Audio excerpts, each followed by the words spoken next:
going to be just like the last thing. If you will change, everything will change for you. If you will get better, everything will get better for you.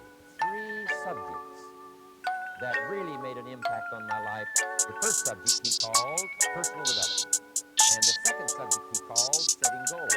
And the third was how to become financially independent. And I'd like to give you those 3 major subjects.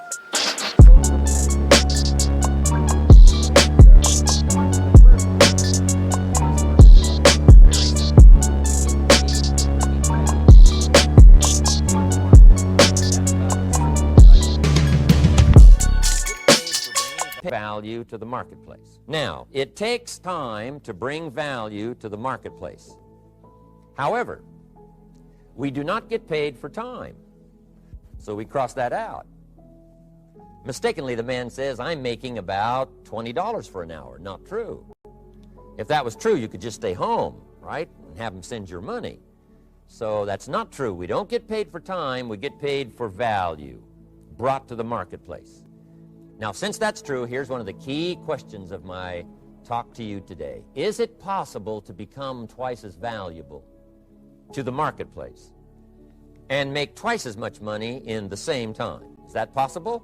The answer is yes. Could you become 3 times as valuable in the same time? And the answer is yes. 5 times, 10 times? Of course. Let's say at $5 an hour, and it keeps going up. Top income last year, $80 million. The guy who runs Coca-Cola. Why would the marketplace pay someone only $5 an hour? Very simple answer. They're not very valuable to the marketplace. Now, we must underline to the marketplace. This person might be a very valuable brother. Yes. Member of the family, valuable. Yes. Valuable member of the church, of course. Valuable citizen of the country? Yes. Valuable in the sight of God? No doubt. We're all of equal value in the sight of God. But if you're not very valuable to the marketplace, you don't get much money. Why would the marketplace pay some people $50 an hour? Answer, evidently, they must be more valuable to the marketplace. 10 times more valuable. And is that possible for someone to be 10 times more valuable and earn $50 an hour instead of 5? And the answer is yes. And would the marketplace pay one person $80 million for 1 year's work? And the answer is, of course. If you helped a company make $1 billion, would they pay you $80 million? I'm telling you, it is possible. That's why this financial ladder is so exciting. It's possible for all of this to come true for all of you, no matter where you start. As a student in school, just getting started out there in the workplace, this is all possible for you. Now, Mr. Schoaf gave me the clue on how to climb this ladder as high as I wanted to climb. Here's what he said to me. In climbing this ladder economically, all you have to do is work harder on yourself than you do on your job. Once I heard that, it made sense to me. I kept hoping that everything else would change around me, found out that if I went to work on myself, worked on my skills, worked on my language, if I became better than I was each year, if I grew in skills and language and vocabulary and competence, then I would become attractive to the marketplace. All we have to do is change what's going on in here. And now there are several ways to do that on personal development. Here's the first one. We must learn from personal experience. Pretty simple. Learn from what happens to you. Take a look back over the last few months. Did you make some mistakes? How could you correct those for the future? Take a look back over the last year. Have you done it right or done it wrong? Let's correct it for the next year. So learn from your personal experience. Now here's number 2, and that, I call it OPE, other people's experiences. That's me, other people. That's your teacher, other people. That's your friends and colleagues, other people. The people you meet that can pass along to you their experiences, what's happened to them, the mistakes they made, how they corrected them, how they changed their health and changed their bank account and changed their income and changed their future. That's it, other people. Now, there's 2 kinds of people to learn from. One is failures, but now then we must also learn from positive, people that have done well. They've got the health, and so we ask them, how did you become so healthy? They've got the skills, so we ask them, how did you become this skillful? They've got the income, so we ask them, how did you get here in such a short period of time? So now here's what's important in personal development. In learning from other people, we learn, number one, by observation. We learn what we see. We watch people that are successful in what they do. In sports, we watch their disciplines. In business, we watch their disciplines by observation, what we can see. Second, we learn by what we hear. Listen to the lectures. Listen to the teacher. Listen to someone who's got something good to say. And then number three is vitally important on personal development, and that is read all the books you can possibly read in your lifetime. It's very important. Become a good reader. Some books that helped change my life, recommended, of course, the Bible, and then other books that helped to really change my life. One called Think and Grow Rich by Napoleon Hill. And then a book that helped me become financially independent by the time I was 31. And that book is called The Richest Man in Babylon by George Clayson. I started reading the books, attending the classes, making sure that I got in front of people that had something good to say. And then I started keeping a journal. One of the major things my teacher taught me was to keep a journal. He said, don't trust your memory.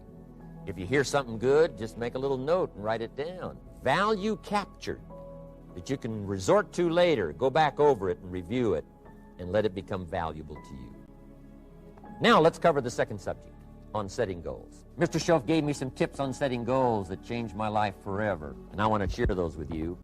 So let's talk about setting goals, and I also want to tie it to personal development, and you'll see how I'm going to do it as I progress here. Setting goals. There are four things to consider in terms of attitude. One is how you feel about the past. We've got to have the future well designed. The future is called the promise. The promise of the future can be an awesome force for your own future. The promise of the future, designing the future. There's two ways to face the future. One is with apprehension, and the other is with anticipation.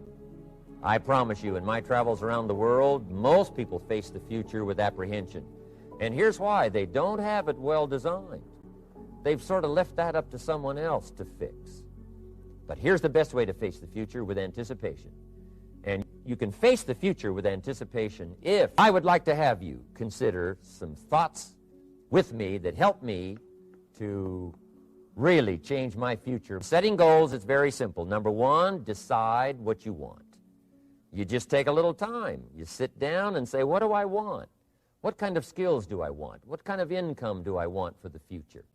What would I like? Where would I like to go? Places I'd like to visit. Habits I'd like to acquire. Skills I'd like to have.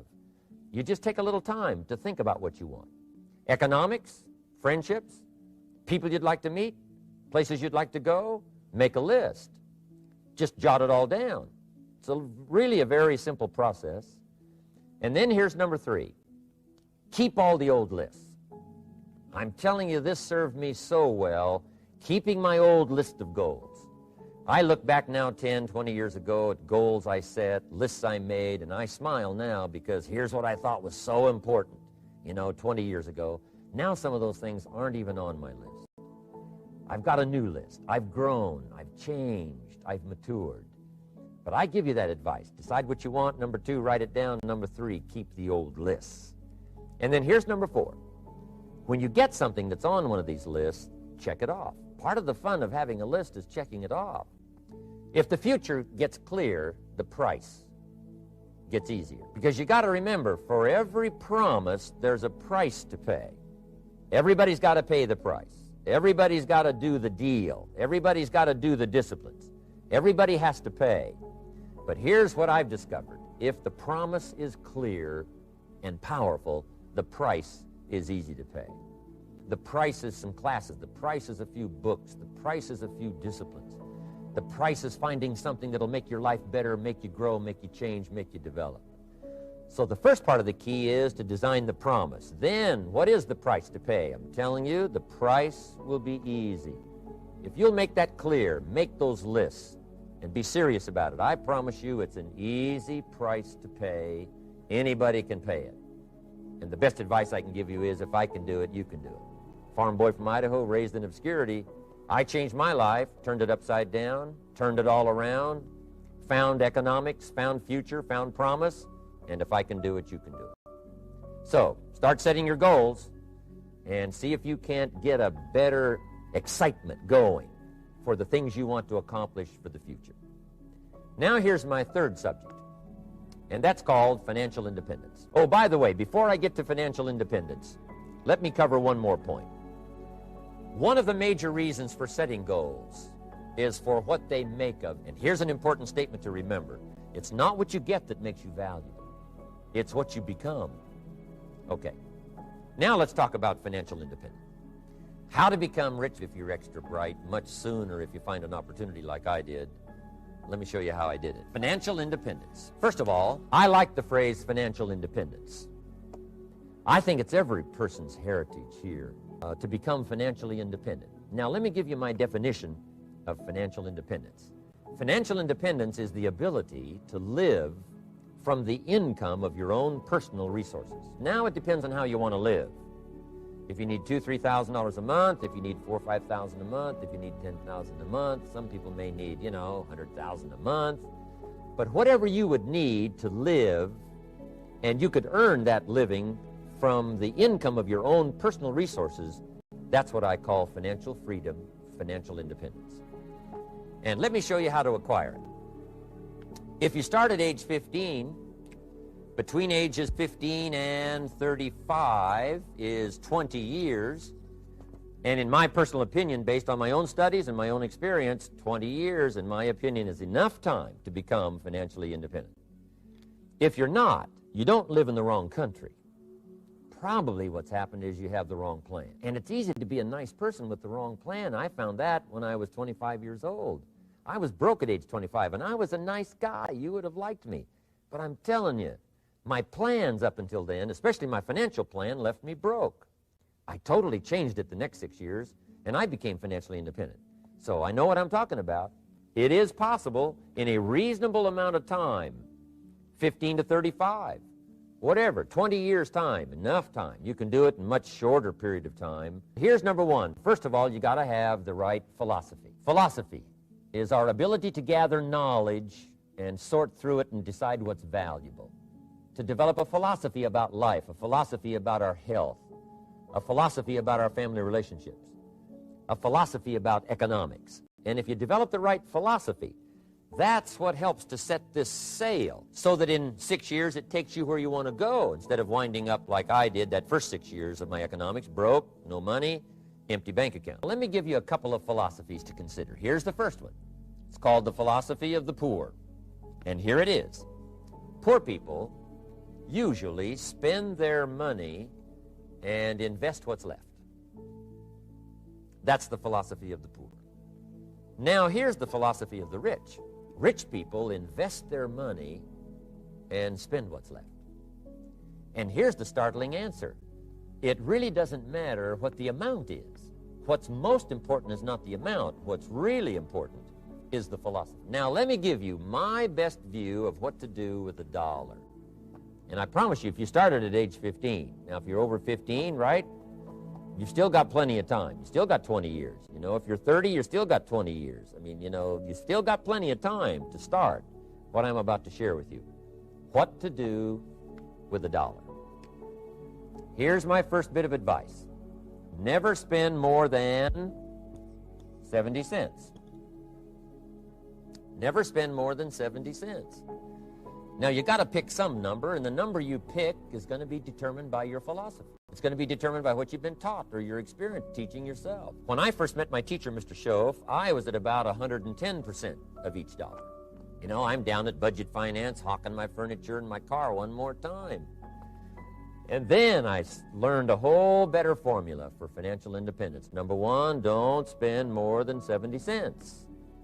Now, kids say to me, well, okay, what do I do with the other 30 cents? And here's what I teach them. 10 cents for charity or church, or helping people that can't help themselves. 10 cents to support worthy projects that you feel good about. 10 cents out of every dollar. It's called being generous. with part of what you've taken out of society. Now, in my opinion, nothing teaches us character better than generosity. No class, no teacher, no book. Help people that can't help themselves, support worthy projects. Or if you belong to a church, they teach tithe, piece of. That's very important. Okay, next 10 cents I call active capital. Active capital means do something to make a profit. Active capital. Set aside a portion of your income. Wages are okay, but I'm telling you, wages will make you a living. Profits will make you a fortune. So set aside part of your income as capital, called active capital. Any kind of project you can possibly think of, you can possibly come up with. So, 10 cents out of your living, out of the money you earn, set aside for capital. Capital to try your best to show a profit. I mean, you know, it doesn't take long to figure out some enterprise that'll start making a profit. Then you must jot this down if you're taking notes. Profits are better than wages. One, you can't usually start wages until you're about 16, 15, 16, but you can make a profit long before you're eligible to start earning wages.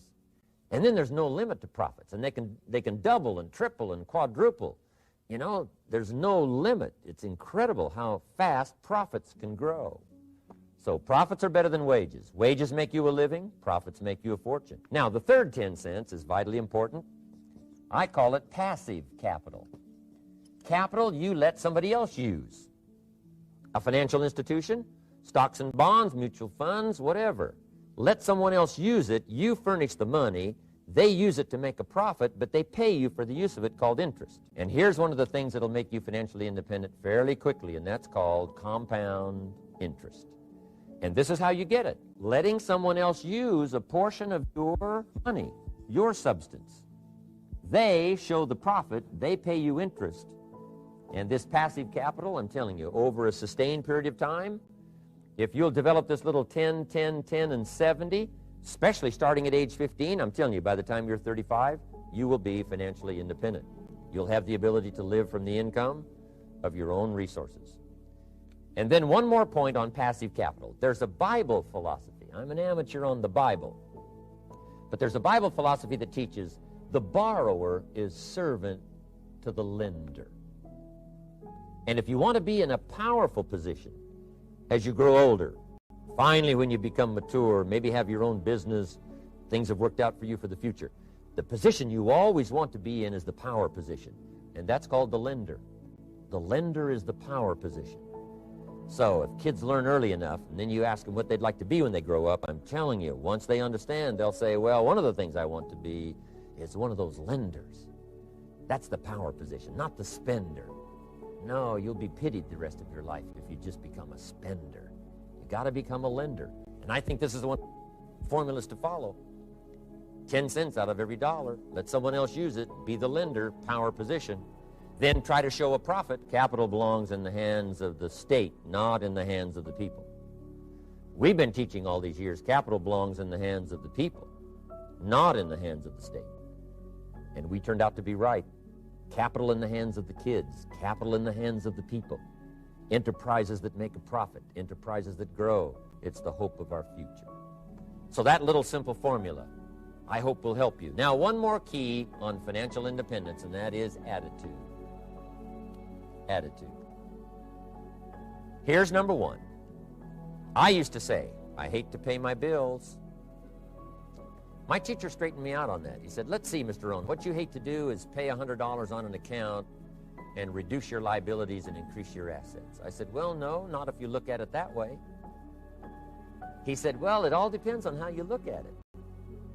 So wouldn't you love to pay your bills, reduce your liabilities, increase your assets? You got to have that kind of attitude. I found out the same attitude about taxes. I used to say, I hate to pay my taxes. And Mr. Shove said, well, that's one way to live. But don't you understand? Taxes is how we care and feed the goose that lays the golden eggs. Wouldn't you want to do your share? Someone says, yes, but the goose eats too much. Probably true. But hey, we all eat too much. We all need to go on a diet. Better a fat goose than no goose. So I finally became a happy taxpayer. Now, I think taxes are too high, so I'm working to get taxes lowered for our economic future. But then whatever they turn out to be, I gladly pay, do my part, because that's what makes the whole system run, each of us doing our part. Now, I want these three subjects to be valuable for you. I want them to have meaning for you. I want you someday to be financially independent. I want you to have the personal development so that you feel good about yourself. And now I'd like to leave you with these 4 questions called questions to ponder. These questions were valuable for me, and I want to make them valuable for you. Here's the first one, why? We all ask why we should work this hard, why take that many classes, why go to school that many years, why take the notes, why read the books, why work that hard, why put yourself through the push-ups and the disciplines, why? Good question, why? Best answer to why, I think, is the second question. Why not? Why not see how many books you can read, how many classes you can take, how many skills you can develop? Why not see how valuable you can become to the marketplace and to your friends and to your family? Why not see what you can make of yourself? Why not see how far you can go, how much you can see, how much you can earn, how much you can share? Why not? That's the heritage all of us have, to see what we can make out of our lives now that we've been given this extraordinary opportunity. I wish you the best. I want all that I've gotten to be yours and much, much more. God bless. Goodbye.